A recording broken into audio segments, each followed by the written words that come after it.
All right, what's today? Today's Saturday? No, man, Sunday. Sunday? All right. July 21st. So we got to figure out what today's podcast is going to be about. What time is it right now? It's about 11:30 a.m. Man, I don't know. Yeah. I've been swimming for the last hour and a half. I don't know. You got anything? Let me check Twitter. What's going on? I don't think anything's happened. Yeah, I was when I started swimming, I was thinking that maybe we could talk about Trump and maybe like, hey, he's kind of starting to unify, isn't he? He's starting to unify. Yeah, I think so. I think so.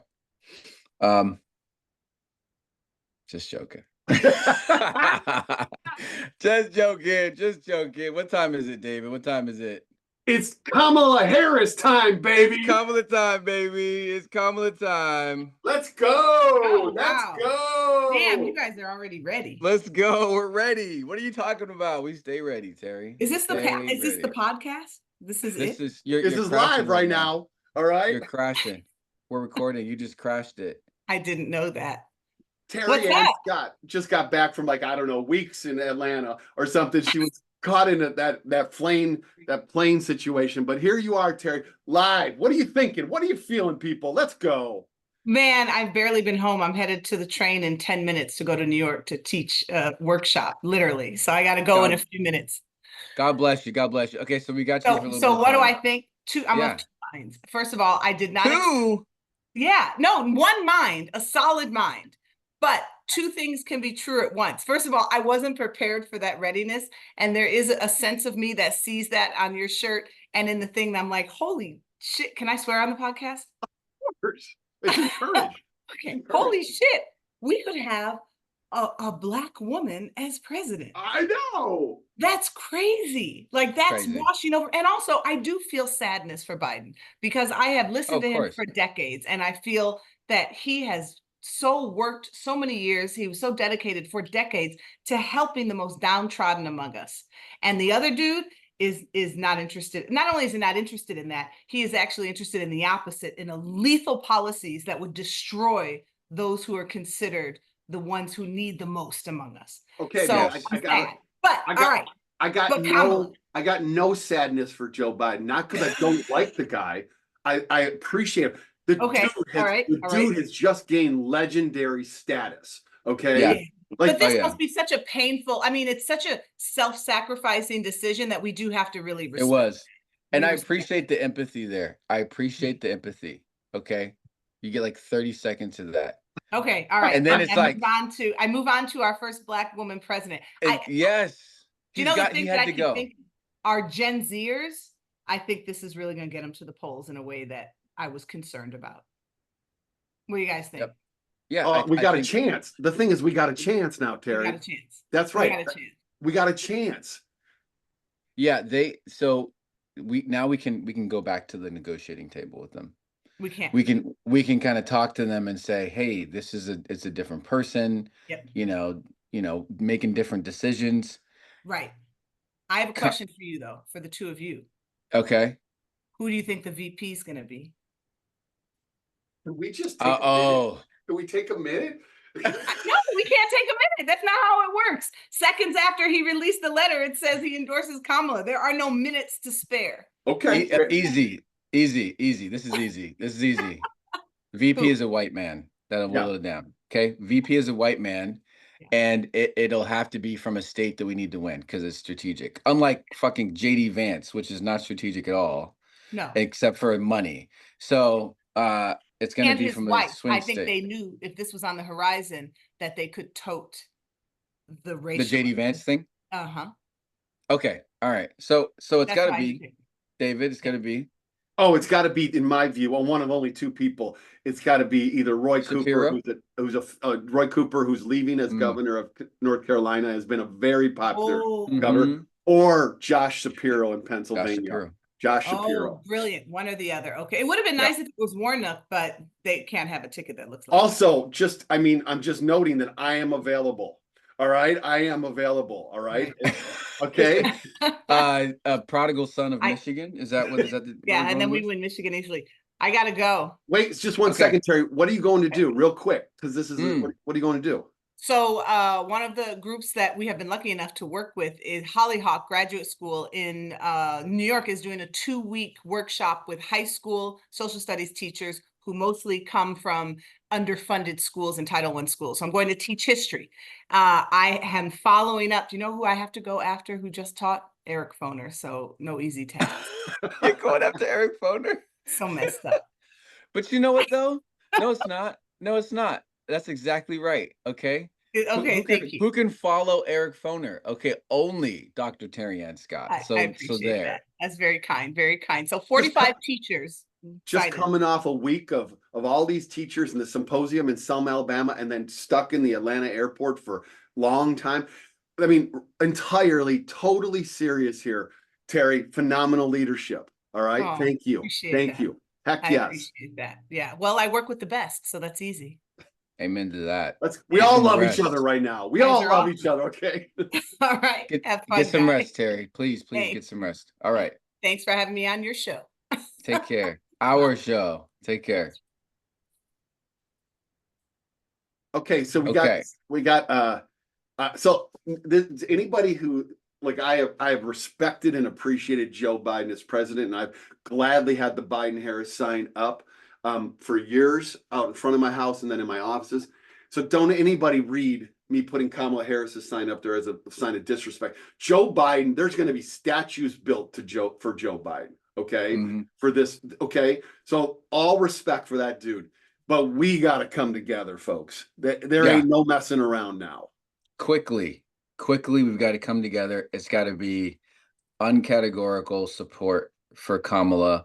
It's got to be her and nobody else. If they have, I can't imagine a battle right now. I can't imagine a bunch of donors and stuff fighting for this, fighting for somebody else. That would be outrageous at this point. I want to go out on a limb here.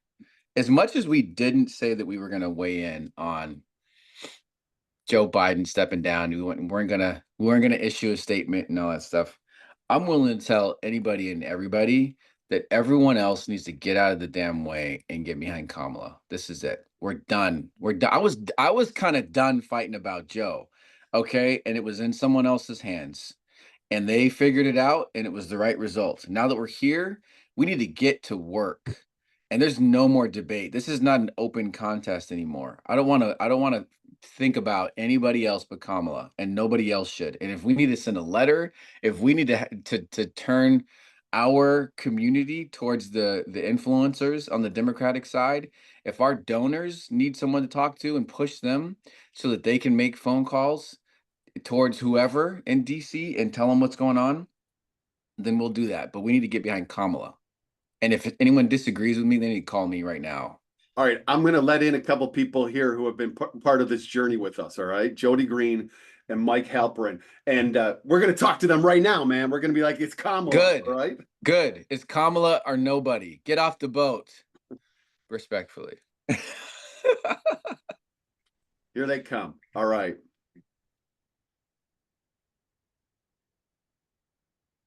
Okay. We're gonna go for about an hour in this podcast, folks. Whoa. We're gonna go for a while. Let's not commit to a time frame, David. Okay, whatever, man. We're gonna go for a while, and we're gonna have people joining us and jumping in, maybe. And so straight out of prison right now, Mike Halperin, straight out of Lopez Island. Okay, really, Jody Green and Mike Halperin, you've been with us, Common Power, from the beginning, and you and I and Charles and another colleague, Lynn Hubbard, have been talking about this whole situation for some time. We're not having a wake here for Joe Biden. We're talking about excitement right now. Okay. How you feeling? Nervous, excited. Okay, good. Of course, the first, here we are in Lopez, we have no service. And so we were completely in the dark, and then the landline rings. And the first was my 29-year-old niece saying, "Oh my God, it's happening." She read me the Instagram. Then our son called. "Oh my God, it's happening. This is so exciting." Then my daughter. So all the young people in my life are right. So wait, can you go through their ages again, please? Yeah, my niece is 29, and she's the one that talks about the Coconut Club. And then my son totally backed this up. So he's 32. all the youngsters, they think Kamala is totally chill. They think she's like on Xanax and incredibly hilarious and totally normal. That is what they all just think. She's the normal one. She's not grandpa and she's not the crazy racist uncle. That is how the son put it. Okay, did you, David, I don't know if you know what totally chill means, but totally normal. I also think this is and is being on Xanax a interesting. good thing? Is it? Yeah. Yes. Yeah. Like she's just normal. Yeah.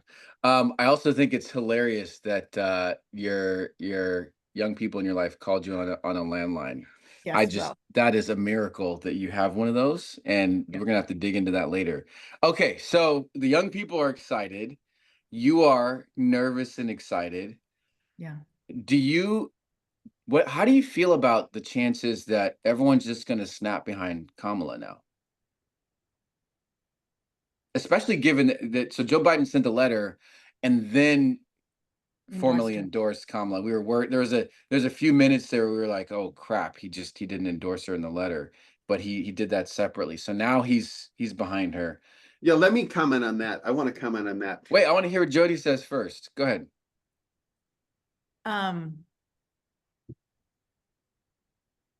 It's kind of unbelievable. I keep thinking about what has Kamala been thinking this whole time?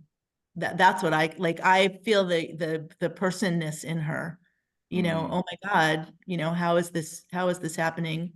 I think most people that I've talked to think it should be Kamala and will be Kamala, you know, on the top of the ticket. I think there's some people that still think that we need to choose somehow. I'm totally supportive. She's been there for 3.5 years, right? She's been watching how government runs for 3.5 years and being a total participant. I mean, I'm sure we don't know the half of what all she's been doing. Okay. So now I'm weighing in. Okay, Charles. No, go ahead. Man, your opinion can steer the conversation. That's all. Go ahead. By the way, where's Mike Halperin? Is he in the house? Where is he? Mike Halperin's is he crying? He's crying right now. He's off looking at a pond on the other side of the valley. He's missing all of this. He'll be here. He'll be back. He's pouring out some alcohol for his friend Joe. Is that what he's doing? He's for the homie Joe. I understand. Yeah. Okay. This is what we want. This is what we wanted, right? This is what we wanted. Oh yeah. I have like multiple thoughts. So can I have the floor for for an hour? Yeah, we'll leave. First, let's start with Biden's letter. Biden wrote a letter that's for the ages. That Instagram post. That is literally a historic document. Okay, it is equivalent to Lyndon Johnson in 1968 giving a speech on March 31st from the White House, in which he went into the speech with 2 letters in his pockets. One said, "I'm in and I'm running," and one said, "I'm out and I'm not running." And none of his aides knew what he was going to read. All right. He went in. And that's what this moment is equivalent to, a historic letter. And so in a letter like that, you don't endorse somebody else. It's its own document, right? It's its own thing. Sure. Okay. So like that to me is like, I like that. I like that for Joe. That document was like his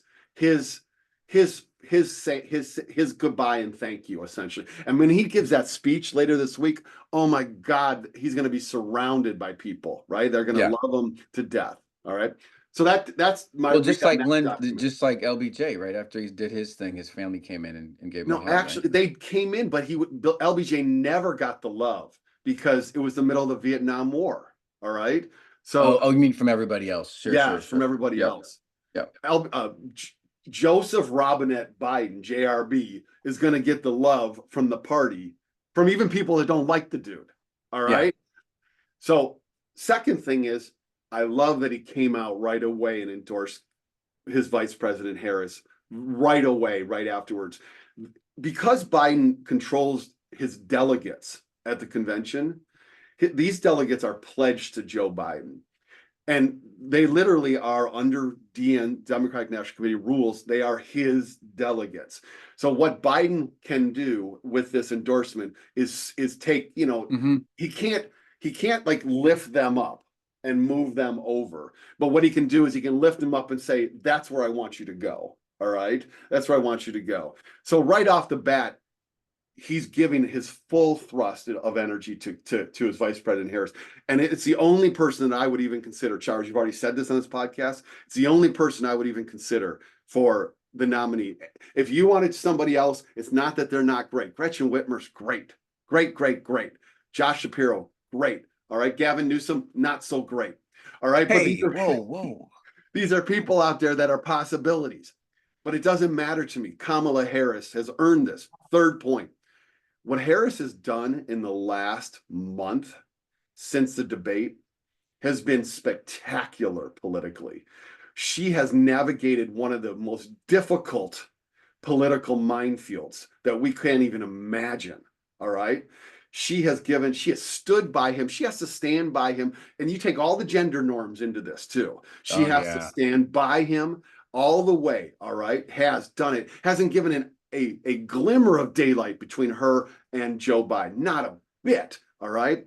And then she's done it. She was just in Massachusetts yesterday with Pete Buttigieg raising money for them and did a donor call on Friday in which she said, I'm with Biden. I'm with Biden. So, and people were pissed about that. The donors got off of that and they're like, this is ludicrous. Yeah. So to navigate this month long without a single leak from the Harris contingent and staff, and that was one of her biggest problems in 2020 campaign is she didn't have a good staff, all this stuff. All right. So all of you that have questions about Kamala Harris' political acumen, I will say that the last 2 years since the Dobbs decision and the way that she has led on immigration in this country also, all right, the borders numbers are down lower than they've ever been, all right? The fact is that Harris today has earned this position in my mind. Well, so politically, she's shown it the last month. Okay, but you're not so you're not saying the other part about this. You're saying the stuff that is obvious about her standing next to Joe and all that. The political maneuvering, though, is also that she's had to show that she is the second choice and the strongest choice. So while she's doing this thing, support for Joe, she's also auditioning for next up. Absolutely. She's auditioning for contingency plan and for you all need to snap behind me. So when she comes out, so I mean, because we were talking about what happened after the debate, and the memorable performances, it was her and it was Gavin Newsom, right? If she wouldn't have done as well, or if she wasn't constantly out there saying, Joe this, Joe that, fighting with people, pushing them hard, hitting on Project 2025 for Trump. Right. Yes. So every chance that has been out there for her to say, I have a standalone perspective on this, and it's just me on camera. It's not me and Joe. It's not me and somebody else. It's me, and it's you being able to imagine me at the podium by myself as the nominee. She's been doing that. Those calls with donors, she's been doing that as well. She couldn't, like you said, explicitly outline, I want you with me if I'm the next one, if I'm the one who takes over. But she had to conduct those relationships and convene those conversations like she was that person. And she did that successfully. I mean, we'll see how well people snap behind her. But from everything that I've heard, she's shown up in front of cameras and behind the scenes as somebody who is auditioning for this role. Jody, for you, you talked about the people who may want to entertain somebody else. Do you think that's a strong feeling from the folks who give financial support to the Dems? Oh, you're muted. Sorry about that. Everything that I'm hearing, I mean, my phone's been blowing up and everyone's talking about going in big with dollars for Kamala. Okay. Pramila Jayapal just endorsed Harris. All right. Okay, there you go. So that's what we're going to see. We're going to see those people who are on the list of like other people who could be chosen. They're going to snap behind Kamala, I think, here. You're going to see Gavin and Josh and Gretchen and Pete and all of them just completely, if they're willing to do it for Biden, and that was a hard case to make, Kamala's an easier case to make, and they're going to snap behind Kamala for sure. Couple things. I'm calling it. I'm calling it, man. That's what's going to happen. Okay. What's going to happen? They're going to snap behind Kamala easy. Absolutely. It might happen out today. It might happen today. Well, that'll shut it down, won't it? Yeah. I mean, shut it down. The other perspective. It's Gavin Newsom. It's Gavin Newsom. It's Pete Buttigieg. It's Gretchen Whitmer. It's Roy Cooper. Is it all the swing state governors that people are thinking about? Josh Shapiro. Yeah, the two main ones. And that's it. That's it. You may see some wing candidate pop up out of nowhere, but that'll get tamped down by the establishment folks. That'll go. Okay, David, you got anything else for Jody before we let her go? Yeah, real quick. I'm just gonna add two little anecdotes, the kind of thing that Jody and I thrive on, or not anecdotes, little data points. Okay.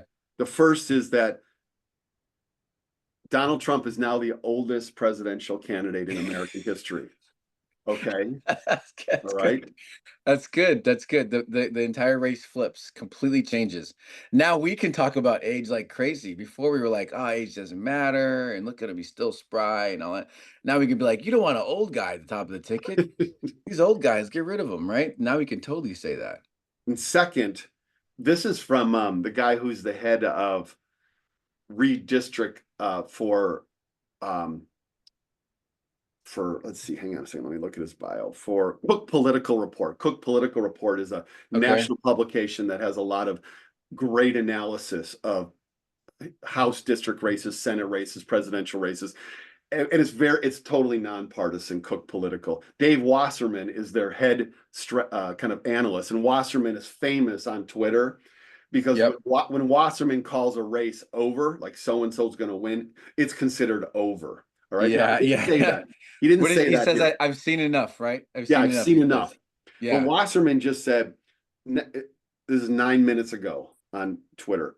Now Republicans are locked into a nominee who's 78 while Harris is 59.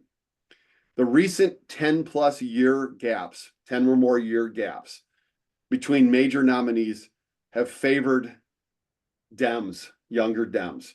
1992, Clinton was 46, Bush was 68, Clinton wins. 1996, Clinton's 50, Dole 73, Clinton wins. 2008, Obama's 47, McCain 72, Obama wins.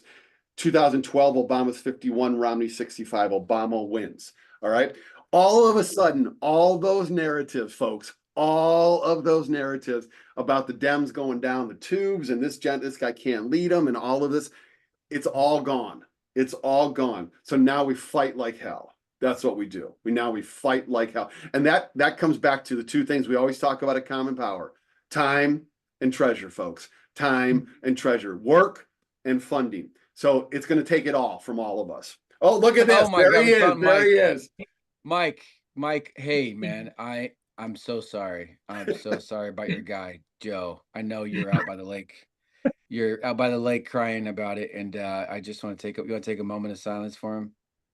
Here's what I have to say. Look at all that food. What is this? It's peppers and onions. Okay, they're recording it. Okay, but I'm just going to want you to talk about. Okay, you gotta talk about I won't talk about Joe Biden. My friend, the beauty. No, wait, I love that. Hold on. This is what you think about Joe Biden. Look at these peppers and onions. That's what I think about Joe Biden right now. Figs. Hey, I got these from a woman who I've named Beauty Warrior because she grows so much beauty in the world. Love that. All the beauty that we're going to get in this new candidate. Okay, there you go. Can I ask a question? Yeah. A lot of people are concerned about the money and what's going to happen to the money, and how are we going to find out the answer to that? Like, what's going to happen to the hundreds of millions of dollars that Biden Victory Fund has, and can it go to Kamala? And are the Republicans going to try and keep us from using that money? And who's going to be the arbiter of all of that? we're not legal experts, but we happen to work with the best of the best. We happen to have the best legal firm out of the Elias Law Group. We have no doubt in the world that Elias is already on this long ago, right? But let's just say that none of that Biden-Harris money could go directly to Harris. None of it. Let's just say none of it. Well, Biden can then set up a super PAC and use all that money as a super PAC supporter of Harris. So he can at minimum do that. But I'll tell you this, we can start from scratch right now financially. Yeah. We can start from scratch. It doesn't matter. Okay. Because this is for all the marbles, right? Yeah.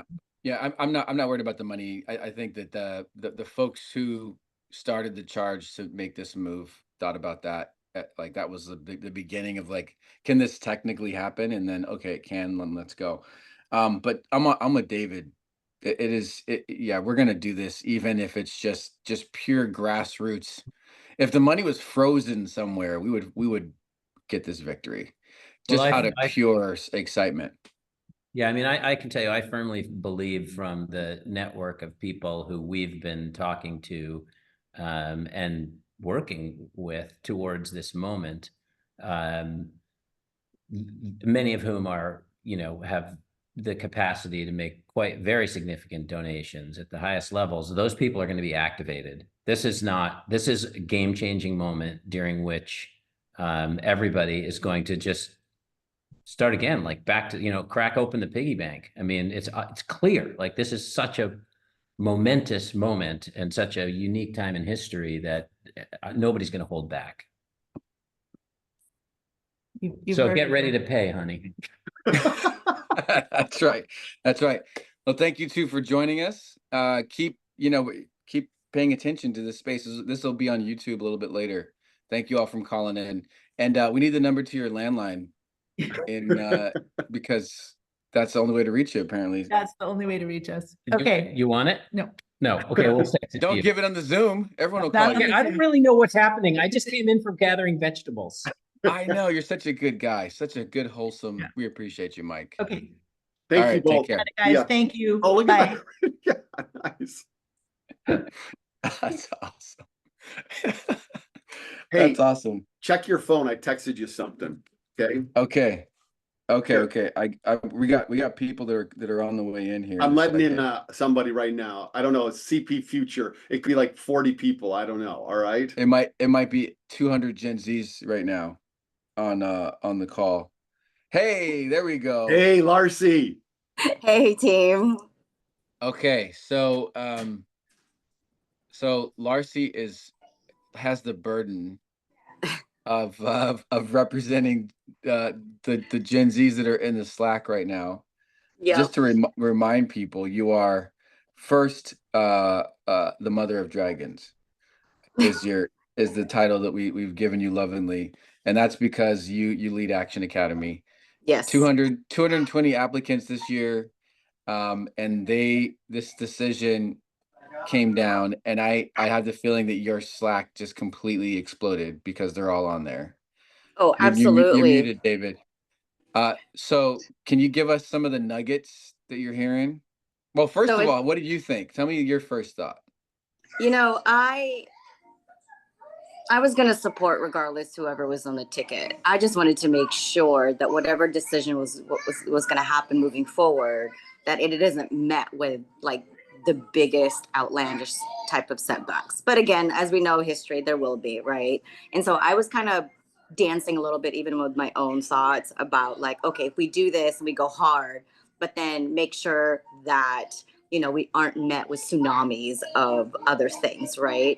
But now I also think that since the information or since the news has come out, I'm actually really excited. I'm excited for it. And then, I was like, hey, if he's just gonna, spend the rest of his time doing his job, then like, let's go big. Like you might as well just go big now at this point. You're like, I'm putting my 2 weeks in. Let's just get shit done. Excuse me. So it's Lexi was saying he should start issuing crazy executive orders. Totally. Without a doubt. Right? Because he has total presidential immunity, by the way. Exactly. That's all exactly. Right? Oh yeah. That's so right. now it's like, all right, you have all that you have. that like, you know, it's almost flipped, right? So they were like, well, we're going to give these powers to these guys because, you know, that's just how we're going to roll. But then you're like, well, I'm kind of I'm in that title right now, so why not? So that's exactly what I was saying. I was like, just, you know, just dish out executive orders like what are some ideas? Yeah, what do you got? Wait, what are some of the ideas real quick? What do you got? Citizenship for all people here who are DACA recipients. Okay? Yes, do that. Codify Roe v. Wade. We need to expand the courts. We need to, you know, pass voting rights, you know, law. Like, oh yeah, we care about that too. Like, right. So like all of it, just executive order. Like you get an executive order, you get an executive order. Cancel all student loan, all of it. All of it. Right. Cancel all of it.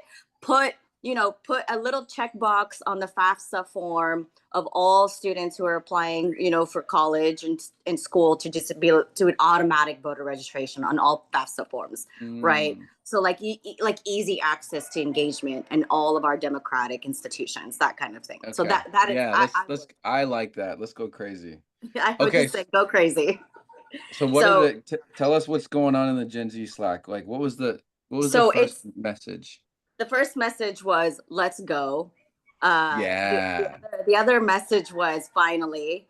And then another message was, because again, we learn in Action Academy about the backlash of progress, right? So some of them are keeping a little level-headed of like, okay, this is great news, but as history echoes, like, what does this mean then, right? And then they know that because Kamala is going to be at the top of the ticket, it's just ripe for those types of racialized, racialized attacks, right? So they know that. So many of them are a little pessimistic still, just waiting for information.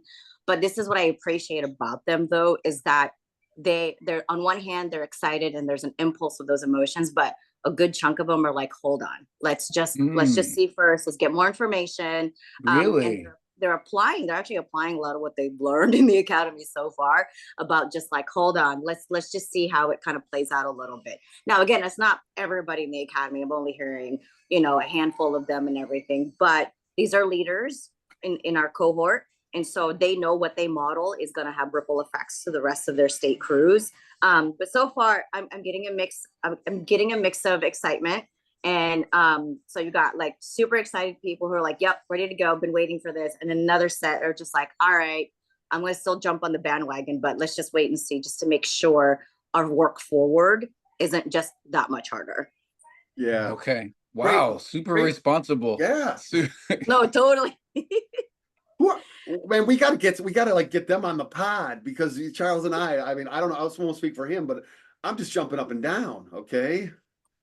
Okay, we got at some point, see if we can get some of them in. But is there any more substantive messages in the Slack popping off, or you're hearing on text message from the Gen Zs?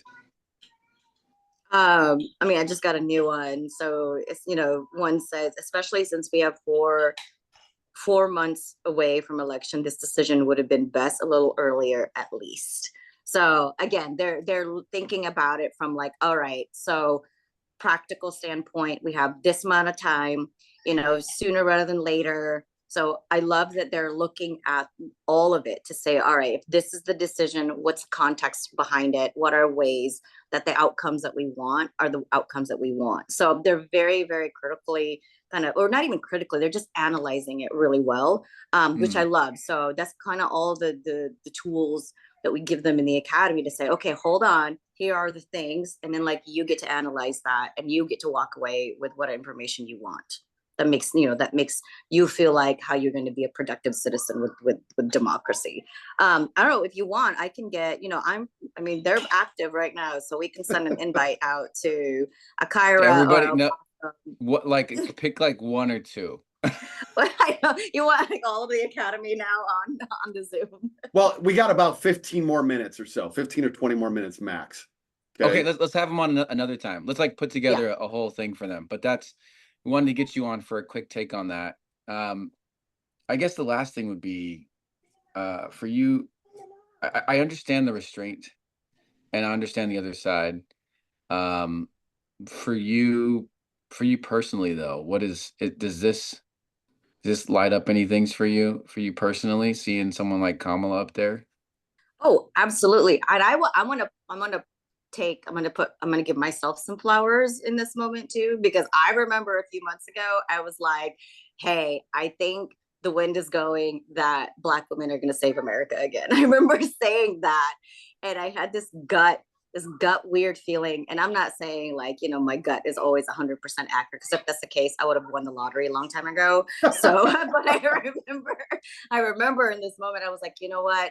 I really want, this is what I want. But again, I'm also conscious and cautious to say like, what are the ways, knowing the systems we currently have in place, right? Knowing the groups of people who are very extreme in their political beliefs and in the way that they want this country to go, and knowing all the historical pieces that I know, I do venture into it very, very cautiously. However, there is a little light inside me that is trying to put like gas on itself, right? Because I am excited.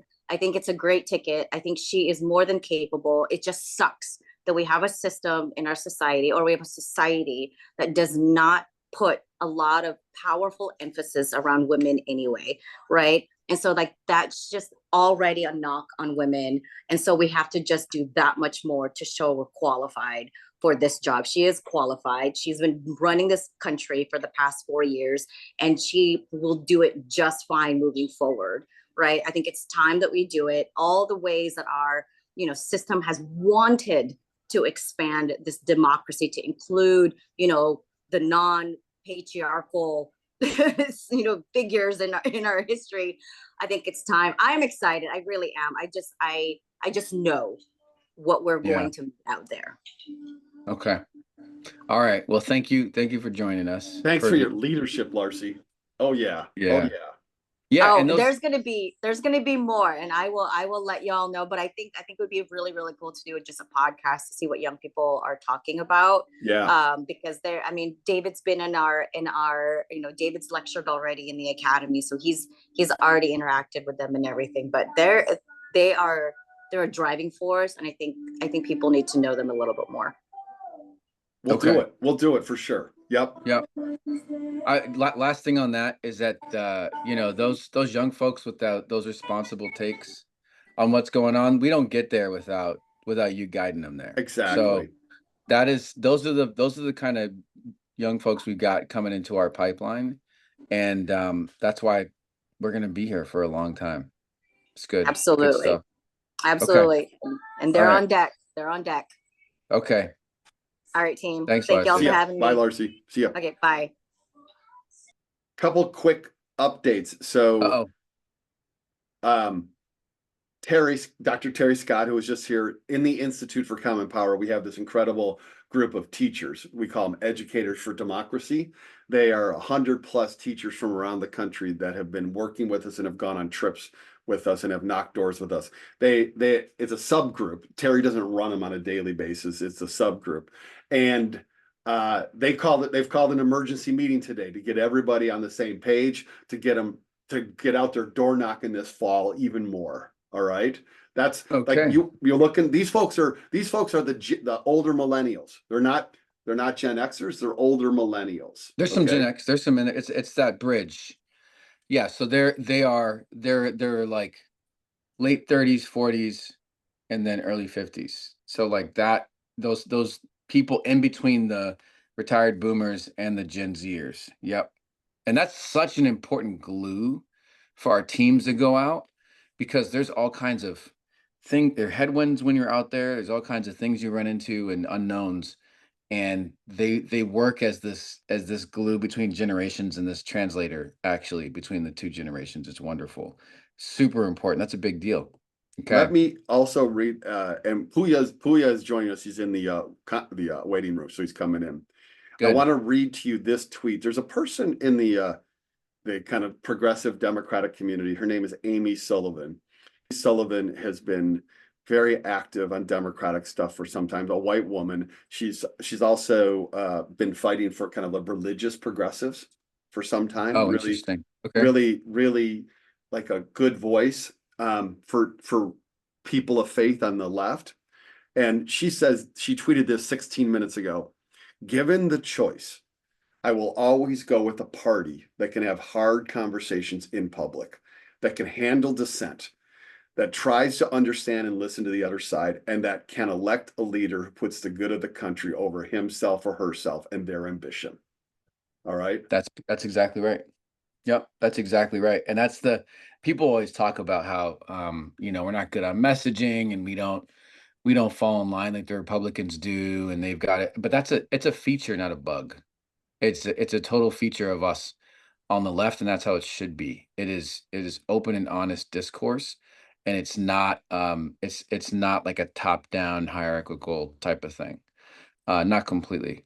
All right, Puya's in. He's a key part of the voice, the fieldwork voice that we're going to get on this. Puya also happens to be a ginormous political nerd. Love you, man. Love you. Bigger than David. Bigger than David in that his takes are more accurate. His takes are more. Dude, I feel seen, man. I feel seen right now. Yeah. By you, and I see you. All right, I see you. No, it's good. It's good. It's good. This is the big part of the team that decides where we go, where our states go. But Puya, you are, well, first of all, we want to get your first take, and then we'll get a little tactical here and get some of the fieldwork perspective. I know Ben might be joining here in a second. By the way, David, your 1 hour estimate is becoming more and more true as we go on, but let's just keep it moving. It might be 2 hours, David. You know what I mean? Don't we got to us. get this out because I'm getting texts. They said, when is your podcast coming out? Okay. When is your podcast coming out? I'm getting texts from people I haven't heard from in months. They're like, hey, what do you think? Yeah. We need to know what Common Power thinks. So Puya, first your personal take on this, your professional nerdy take on this, and then we'll go with the fieldwork take. But go ahead. Yeah. No, it's good to be here, and I think my professional nerdy take on this would be that it is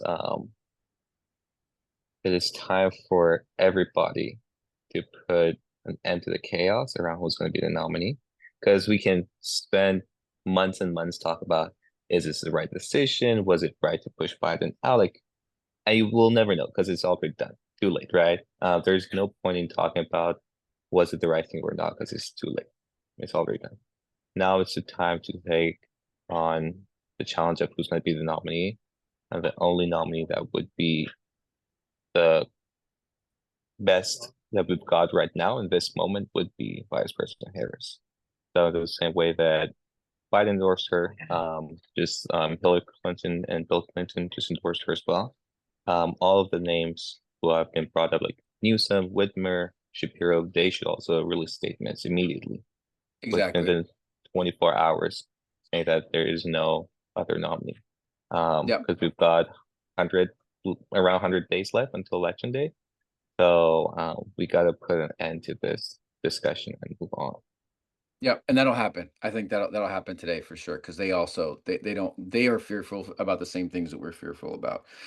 Here's the interesting thing about a common power analyst, and that's what I'm calling you to, is that it's not like others that the only tool they've got in their toolkit is just to analyze things. Like you two are like, we also knock on doors, so we're done analyzing this. It's over. Like it doesn't make sense to talk about hypotheticals or whatever. Like it's time now more than ever. It's time to get to work. We've made the move. Biden made the decision. Kamala's ready to go. The folks at the top have already orchestrated all of these announcements, and they're gonna come down. People are just wordsmithing their support right now. The question about the money is not something that we are just now figuring out. Reid Hoffman and all these other people, they asked that question a long time ago. It's all going to snap in line. You're going to be shocked in the same way that everyone is shocked in this moment by this unprecedented political time. We are going to be shocked at how much in line the Democrats fall in. And there's always going to be some outlier and some other person out here is just saying some weird thing or whatever, but we're going to be shocked at how quickly we coalesce around Kamala. Andy Kim. Andy Kim running for the Senate in New Jersey, right? Just endorsed Harris. He says, there you go. I have full faith in Vice President Harris to lead a new generation of leadership for our country. Her candidacy is historic, not just the opportunity to elect the first woman, the first AAPI president, and a Black woman, but to continue on the incredible progress we've started. The time to unify is now. The stakes are high. Let's move forward together. But there's an echo in there that I just want to call out. There's an echo. He says to lead a new generation of leadership. Yes.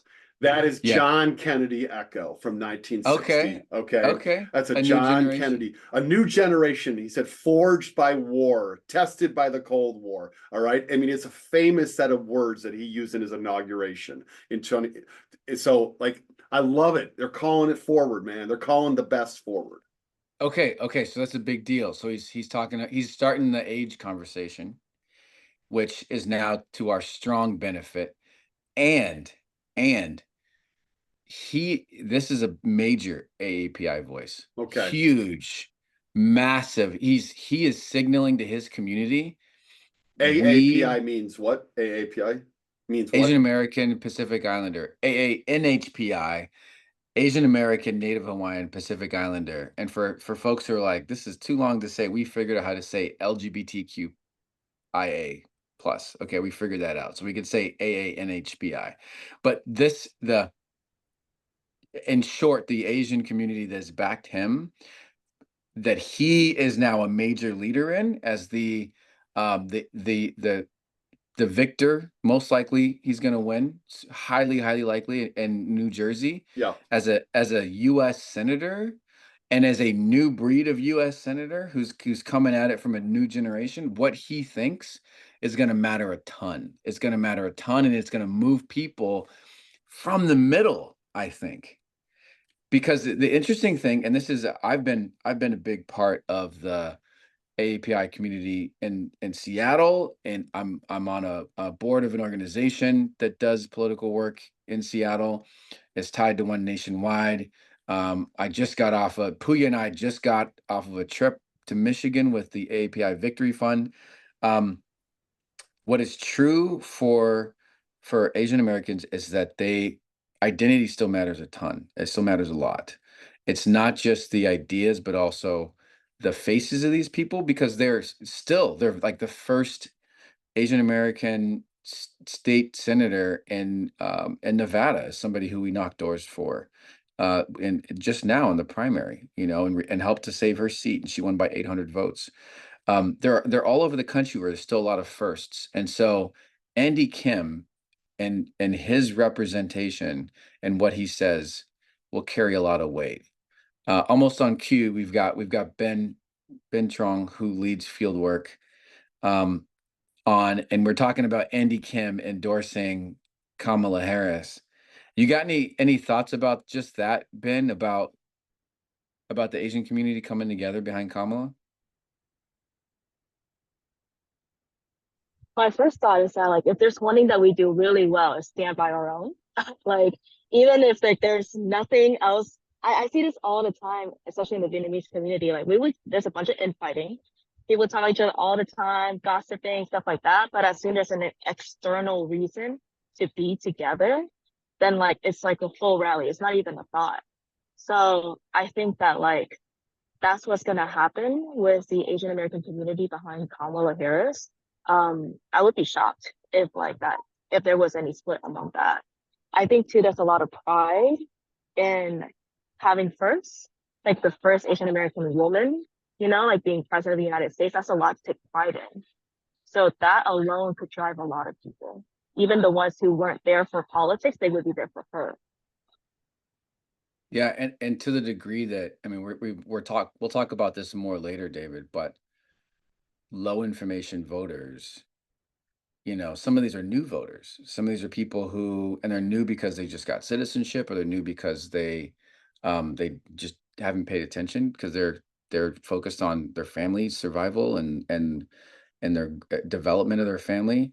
They're going to see this as an easy way maybe to support the Democrats, whereas before it was really complex. Okay, go ahead. We got one more thing on that, David, before we get a little tactical here. Well, I just want to speak to the levels of support coalescing in real time right now. What do we got? And Ben, it is great to see you. Like, I mean, I love being on this Zoom with all of you and everybody. Like this is this is a historic moment. All right. It is. This is as big as we have the potential to do something as big as we electing Barack Obama in 2008. Okay.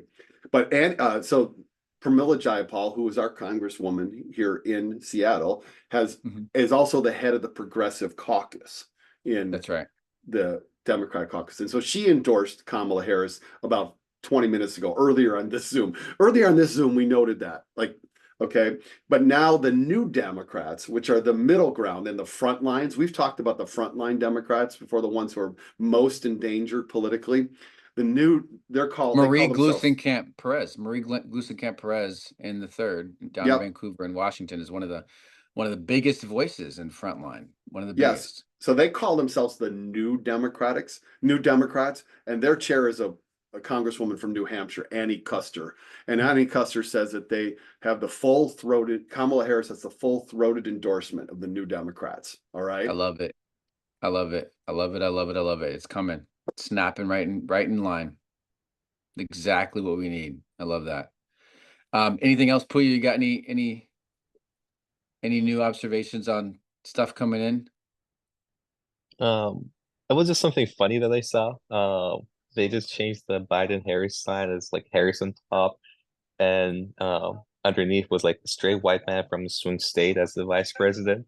I know that's going to be a discussion around who's going to be the VP candidate, and makes sense, right? Mark Kelly, Shapiro, one of them. So yeah, I think it'll be interesting to see who's going to be the VP candidate as well. But yeah, I think there's more and more endorsements coming through. Tim Kaine just put out a statement supporting Harris, so more folks are coming through. Huge, yeah, big. Virginia, right? Okay, so I understand. I know a couple of things. Sorry. Oh, go ahead. Sorry, real quick. I know we're changing topics. I just want to slide this in. David, why do you have slash for the people? Like, is that like a pronoun thing? Is that like what are you doing? That's Kamala. That's Kamala Harris's campaign slogan from 2020. Got it. All right. Yeah, and that sign back there is her campaign sign. So that's why it's for the people. Yeah. For the people, baby. Yeah. I recognize that, but I was just like, you had like a slash. So I was like, okay, cool. Got it. David for the people. David no, he's not. David is not announcing any new gender identity today. No. Oh, and if I'm in any way, shape, or form, I'm not. That wasn't even on my mind. I just no. David, you're fine. You're fine. You're fine. You're fine. Good. You're totally good. Okay. No, I just had to point that out because I was confused. But you're good. Ben is just being very, very sensitive to like, hey, do you want to announce anything? Is being a Gen Z. It's great. She wants to see all of you. Right? You see how Kuya has like the parentheses, he/him. That's not a requirement. If he has it there, no one else has it. So I just want to make sure. Hey, look, the Gen Zs will always, this is it, man. They keep us going, man. This is it. They keep the perspective grounded and relevant. Okay. Just so you all know, we had Larcy come on and she was reading some of the stuff from the Slack with the Gen Zs in Action Academy, and it was very measured. All right. It was a lot of like, let's get to work. And it was also a like, okay, let's hold on and see what this means. It was more measured than David and a bunch of the older people right now. So, there's Gen Zs will still save us. That's still, we still believe that. Okay. David, you got anything else before we get a little tactical here? Okay. All right. So this is going to be a tough question because it's super early. And also because for all intents and purposes, I mean, we said this yesterday on the pod, this doesn't change for us, right? That we still got to knock doors for John Tester, for Sherrod Brown. We still got to win the blue wall states. We still, you know, et cetera, et cetera, et cetera. We still got to win for Marie Glusenkamp, right? Because there's things we have to deliver. And the way to do that is still the same. It's still going to be this. We still got to knock on doors for us. That said, are there any passing thoughts, either from where we send our capacity and what we do out in the field, or how our volunteers move actually, and what our volunteers think, and how they're going to be thinking about doing this work now that you two are seeing right here on day 0 of the Kamala Harris for the People campaign? I think you touched on something important, is that the states are not going to change. We're all in it, right? But I think it will actually make it a little bit easier because to some extent for volunteers, where it's not a question of like, I don't really fully support Biden myself. How do I go to the door and talk about this person? And how do I convince other people? Because we heard that for the past 3 weeks. So I think there is that, okay, I can put that worry aside. There's just she's the candidate. I can be excited about this. I can get behind her. I think it's a clean slate, more or less. I think it will help some of the Gen Zers to get on board as well, that may have been resistant to come on board and vote for a Biden ticket. So I think to some extent it could make some people more excited to do this work, and have less worry about what do I do at the doors, what do I say. Okay. I think the energy is still gonna be there. Okay, and that's a big deal. So, and let me just say something about that real quick. We don't just send numbers to doors. That's not what we do. We send, and I say this to partners. I say this to people who are wondering about how we're different from sending, you know, money to a campaign for them to pay canvassers or something like that. We send the highest quality volunteer door knockers in the country.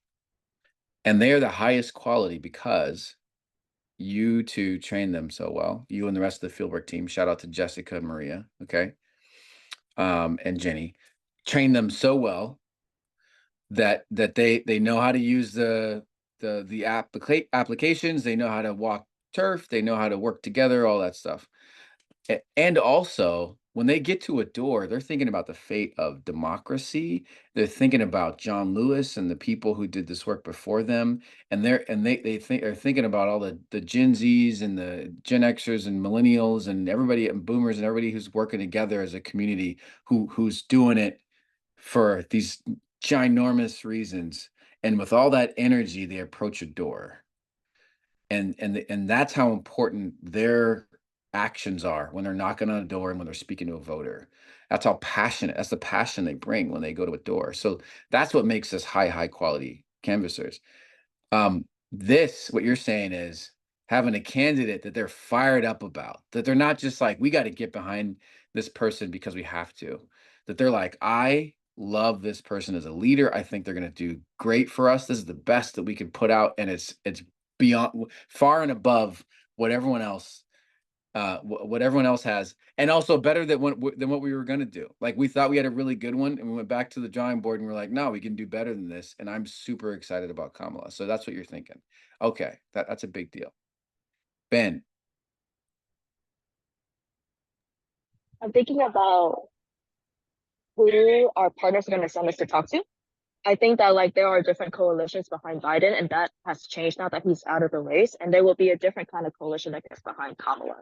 And so I'm thinking like the makeup of our swing states, like you're talking about like the neighborhoods. You're saying like the people, the neighborhoods, but also the voter block, right? Okay. I think that like there are some states where like we have written down talking to young Black and brown voters because of like the Gaza thing, and that's like such a huge mountain to go over that you don't just send like casual canvassers there, you know? So you send them to like suburban areas where like moms who will vote against their partners on pro reproductive rights, that kind of thing. And so with this, with the change at the top of this ticket, I'm also wondering what that strategy will look like in the ground. Are we now going to go back into Black and brown neighborhoods primarily to like get that name recognition out there to drum up support for that, for Kamala. And then also kind of like thinking about too, like what other states are at risk, because now we have a Black woman on the ticket. Like that, there's going to invite all kinds of backlash and opposition that was not there for Biden. And so thinking about what now becomes more at stake now that we don't have a white man as president. Yeah. That's interesting. That's really interesting. So one piece is, so when we hit the ground, we are often told to go talk to the people who we know are going to vote our way, and we just need to kind of push them forward, especially in the closer we get to election day. When we will start knocking on doors in late September, though, that's where they call it the universe, the kind of everyone who we think is in our voting block, or all the list of names that we have, that kind of starts to shrink the closer you get to election day. But it's still the target is pretty wide. So they're going to take some shots in some neighborhoods that are a little swingy. And you're thinking that what those swingy neighborhoods are could shift, right? They may have written off the young folks who they perceive as kind of being demographically matched to the protesters, and instead take another shot at getting them. So we may go to around some colleges. We may get sent there late September, early October. We may get sent to some new developing suburbs, maybe where some Gen Young Zs, families, young families, millennials, right? that kind of thing. Yep. Exactly. Whereas before, maybe they wouldn't have taken a shot there. So that's a really good insight. And then that second piece of where may Kamala Harris be weak is kind of, I know that's kind of tamping down your celebration date, David, but it's a truth. It's a truth, and we don't have the answer to that, but it's a question worth asking. Where are the places where her identity, and we've actually had 2 comments on our videos that have raised this same concern, and these are people who are from Middle America, swing districts, swing states, that are saying, I don't know, I don't see it, and right now, to that, I overall, not to say there's not some strategy here, but overall, I feel like, and my answer to that has been, nobody thought that Barack Hussein Obama could win either. And I think this is that moment. That's where we are right now. We're in that, like, God, Barack was once in a generation, man. This is twice in a generation now this could happen. I think politics is completely changed. It's fundamentally changed, and everything is possible. David, what do you got?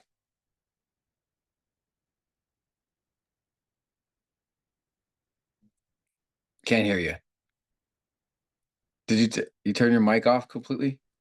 This new mic, I got a new microphone, it's got like multiple buttons on it. So I have to pay attention. Right. I've been to 2 presidential campaign kickoffs in my lifetime. February 10th, 2007, when Barack Obama announced his candidacy in Illinois. And in January 2019 with you, Charles, and both the Audreys who were part of the organization, the 4 of us in Oakland for Oakland, California, for Senator Kamala Harris. All right. And the reason I wanted to go to Harris's is I felt it could be the equivalent of tectonically moving our country forward. Obama changed this country, and then Trump responded to that. Trump and MAGA Nation responded to it. Here's our response. Okay.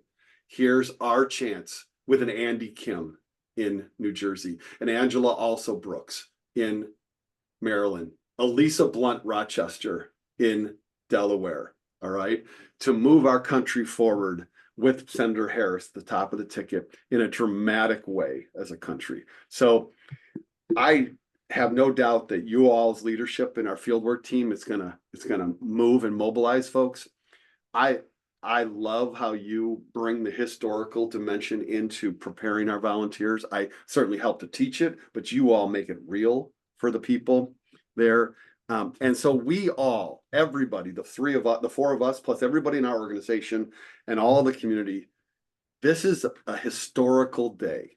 This day is a defining day in our lifetimes. All right. And so what matters, though, to kind of pick up your message, Charles, always is today is important, but what matters from this point forward is everything we do for the rest of the days of this campaign. All right. We are called to action at this point. We are called to action. We're gonna say goodbye to YouTube, but you got any final things you want to say? Puya's probably like he's got Twitter on another window and he's looking. Yep. You got anything? You got anything, Puya? Let's get to work.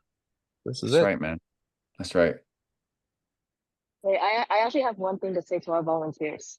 Book your airplane tickets, because we have where we're going and when we're going, but make that ticket refundable, because that shit can change. Just as you all know right now, right? Is that we might drop some trips in Pennsylvania, we might add one in Virginia, we might go to Georgia. Again, like, this changes the entire map. It is historic. And we still got a plan for y'all to be out there in the field. So book your plane tickets, but be prepared to change it. Okay, look at that. I love that. Tactical. Let's go. Let's go. Thanks, y'all.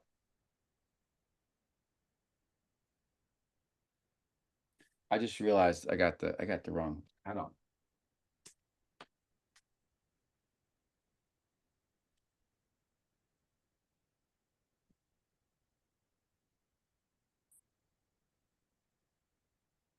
Okay. Here we go. Just do it, baby. That's it. In blue. Just do it. Let's go. Let's just go. Let's just go. We got work to do, man. We got work to do. Oh, you're muted again. What is this new mic you have? You chose to test out a new mic on this historic day. You got too many buttons. Yeah. What's happening is I'm setting my phone up against the mic so that I can look at the Twitter feed, and it keeps hitting the button. All right. Okay. All right. Everybody's listening to this podcast right now. It starts right now. Okay. Our work, again, brand new. Send this to other people you care about.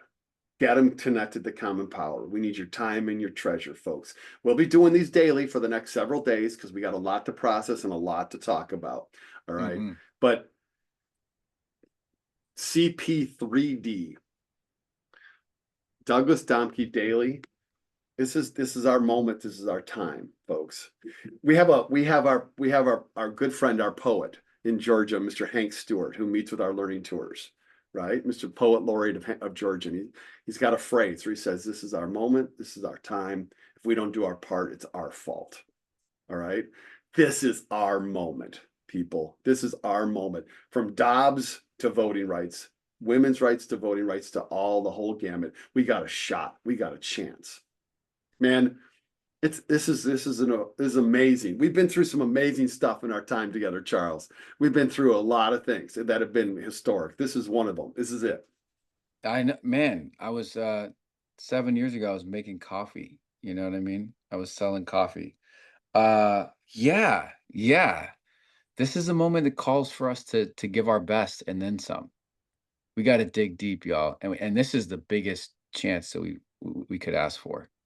We've gotten a good reset. It's a good reset with a great person at the top of the ticket. This is going to re-energize a lot of things. I feel more excited. I said this before a couple of days ago on this pod that I just started imagining what the campaign would look like, and it is a new day. It's a brand new day, and we can put a lot of brand new energy behind it.